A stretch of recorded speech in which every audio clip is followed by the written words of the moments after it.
শাকিরা's hips didn't lie কথাটা proven. বিশ্বকাপ ফাইনালের প্রথম ৪৫ মিনিট যেখানে ম্যান মারে, তখন ওর ওই দাই দাই গানটাই তো দিয়েছে এক পশলা এন্টারটেনমেন্ট। কখনো ম্যাডোনা, কখনো বিটিএস, ওদের এই স্টেজ শো যেন ফার্স্ট হাফের গেম টাইমের থেকেও বেশি রোমাঞ্চিত। গোলশূন্য বিরতি দর্শকদের জন্য যেন ধৈর্য ধরে রাখাই কঠিন, কিন্তু সেখানে যখন শাকিরা থাকবেন তখন ক্লান্তিটাও জায়গা খুঁজবে পালিয়ে বেড়ানোর। ওর ওই দাই দাই গানটা বিশ্বকাপের আগে যেমন আলোচনায় ছিল, এবার সেই গানটা দিয়েই সি অফ হয়েছে দ্য গ্রেটেস্ট শো অন আর্থের। স্পেশাল এন্ট্রি নিয়েছেন ম্যাডোনার, সাথে রেখেছেন দুই পাশে দুই বিশ্বকাপ জয়ী দ্য ম্যান রোনালদো নাজারিও আর ম্যাজিশিয়ান রোনালদিনিও।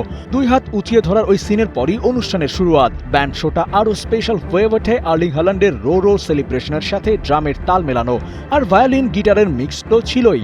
বিটিএস এর মাইকটা বেজে উঠতেই মেটলাইফের গ্যালারিটা যেন পুরোপুরি প্রাণ ফিরে পেয়েছে। স্লো অ্যান্ড স্টেডি গেম নয়, এমন ঢাকঢোলের বাড়িটাই যেন চেয়েছিল ওরা। ঠিক যেন সাব হয়ে নামলেন জাস্টিন বিভার, গুটি গুটি পায়ে একেবারে মাঠের মাঝে গিয়ে দাঁড়ালেন আর বরাবরের মতো কুল অ্যান্ড কাম বিভার ঝড় তুললেন গিটারের তারে। হাফ টাইমের গেম প্লেতে যা হয়নি সেই খেলাটাই হয়েছে ওই বিরতির সময়টুকুতে। দর্শকরাও এনজয় করেছে ফুল শো। লাঞ্চের মেইন কোর্সটা এসেছে একেবারে শেষে। দাই দাই গানে শাকিরার সেই কোমর দোলানো নাচটার জন্যই যেন দর্শকদের ছিল অপেক্ষা। যে ডান্সে বিশ্বকাপ শুরু হয়েছে সেই ডান্সের মধ্য দিয়েই হয়েছে শেষের শুরু। ৫০ ছুঁই ছুঁই শাকিরার এনার্জিটা এখনো ভিন্ন লেভেলে।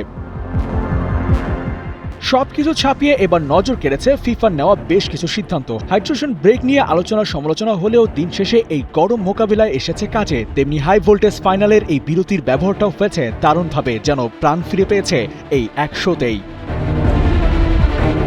আবু নাইম, ৭১।